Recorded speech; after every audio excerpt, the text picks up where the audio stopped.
Hi guys, hope you all are doing well. तो हमने present के ऑल फोर टेंसेस डिस्कस कर लिए थे and now we are moving toward past indefinite tense. तो past indefinite tense का जो आइडेंटिफिकेशन है वो ये है कि उर्दू के सेंटेंसेस के लास्ट में इस तरह के वर्ड्स आ जाए, था, थी, थे।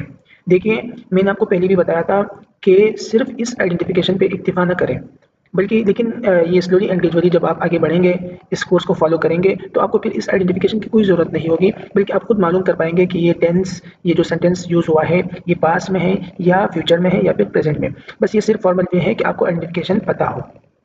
बस पास्ट इंडेफिनिट टेंस का जो आइडेंटिफिकेशन है वो ये है कि उर्दू सेंटेंसेस के लास्ट में इस तरह के वर्ड्स आए हो, था, थी, थे। उसके बाद अगर उसकी हेल्पिंग वर्ब की बात करें तो उसका जो हेल्पिंग वर्ब है वो सिर्फ एक है और वो है डिड।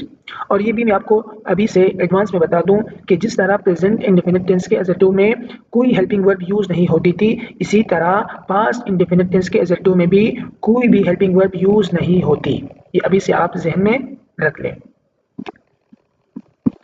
अब अगर हम फॉर्मूले की बात करें तो पास्ट इंडेफिनिट टेंस के एडजेक्टिव का जो फार्मूला होगा वो है बहुत ही सिंपल और शॉर्ट फार्मूला है। वो ये कि subject plus second form of the verb. ये आप यहाँ से बिल्कुल याद रखें कि सिर्फ पास्ट इंडेफिनिट टेंस में, और वो भी पास्ट इंडेफिनिट टेंस के सिर्फ एडजेक्टिव में आप second form of the verb use करेंगे। बाकी 12 टेंसेस में आप कहीं भी second form of the verb use नहीं करेंगे। सिर्फ इस पार्ट में आप second form of the verb use करेंगे। तो फार्मूला क्या है? Subject plus second form of the verb plus object. अब अगर हम एग्जांपल्स को देखें तो I subject, went to school, went second form of the verb of go, and plus object I went to school. He played football, they ate the food. अब अगर negative की बात करें तो नेगेटिव का जो फार्मूला होगा वो है सब्जेक्ट प्लस हेल्पिंग वर्ब। अब देख, नेगेटिव और इंटरोगेटिव में हेल्पिंग वर्ब यूज होगी और हेल्पिंग वर्ब आपको पता है कि है did. Subject plus helping verb plus not plus first form of the verb. अब देख, जब हेल्पिंग वर्ब यूज हो गई तो अब यहाँ पर first form of the verb use होगी नेगेटिव और इंटरोगेटिव दोनों में। इसका मैं आपको कंसेप्चुअल बता देता हूँ ताकि आप कभी भी उसको नहीं भूल सकें। तो वो इस तरह के, जब हेल्पिंग वर्ब यूज हो गई, आप यहाँ पर देख लें हेल्पिंग वर्ब हमारे साथ क्या है? डिड।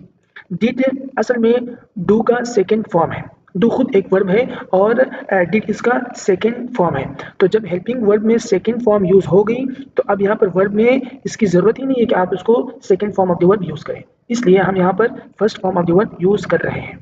शॉर्ट वे में आपको बता देता हूँ रिपीट करके कि जब हेल्पिंग वर्ब में सेकेंड फॉर्म यूज होगी तो वर्ब में सेकेंड फॉर्म की कोई ज़रूरत नहीं है, इसलिए हम यहाँ पर first form of the verb use कर रहे हैं। और इसमें बहुत सारे स्टूडेंट्स मिस्टेक कर जाते हैं कि जब वो कहते हैं कि पास्ट इंडेफिनिट टेंस में second form of the verb use होता है तो वो नेगेटिव और इंट्रोगेटिव में भी यूज़ करते हैं। तो मैंने आपको स्टार्ट में बहुत ही अच्छे तरीके से बता दिया कि पूरे 12 टेंसेस में सिर्फ पास्ट इंडेफिनिट और वो भी सिर्फ एडजेक्टिव में second form of the verb use होता है, बाकी किसी टेंस में नहीं होता। और वहाँ पर second form of the verb जब यूज़ होता है तो वहाँ पर हेल्पिंग वर्ब भी यूज़ नहीं होती एडजेक्टिव टेंस में। Plus object. अब एग्जांपल्स को देखते हैं। I did not go home, he did not played. अब यहाँ पर देख मिस्टेक हुआ है, let me write this spelling. He did not play football, we did not eat the dinner. अब अगर इंट्रोगेटिव के फॉर्मूले की बात करें, देखिए मैं जो एग्जांपल्स और जो फार्मूला होता है वो इंतहाई सिंपल और शॉर्ट लिख लेता हूँ ताकि आपको समझ आ जाए, और मैं आपको जो भी की इंपॉर्टेंट पॉइंट्स होते हैं वो मैं इंतहाई शॉर्ट और सिंपल वर्ड्स में आपको बता देता हूँ। वो इसलिए कि इस चैनल का नाम ही यही है, सी फॉर कॉन्सेप्ट्स। तो कॉन्सेप्ट्स को लेकर ही हम आगे बढ़ेंगे मिलकर। तो आपने सिर्फ काम ये करना है कि इस चैनल को सपोर्ट करके सब्सक्राइब और शेयर कर लेना है अपने फ्रेंड्स के साथ ताकि वो भी फ़ायदा ले लें। तो इंट्रोगेटिव की तरफ आते हैं। सबसे पहले मैं आपको बताया था कि जब भी इंट्रोगेटिव की बात होगी तो स्टार्ट में हेल्पिंग वर्ब जरूर यूज होगी।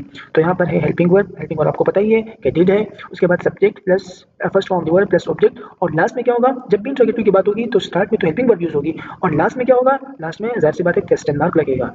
अब अगर एग्जांपल्स की बात करें तो did I go to school, did he play football, did they eat the food. अब यहाँ पर प्रैक्टिस के लिए मैंने कुछ सेंटेंसेस आपके लिए लिखे हैं। वो कमरे में सो गई थी, वो बाजार नहीं गया था, क्या आपने होमवर्क मुकम्मल किया था? तो आप इन सेंटेंसेस को ट्रांसलेट करके कमेंट बॉक्स में ज़रूर लिखें। अगर वीडियो पसंद आई है तो चैनल सब्सक्राइब करना मत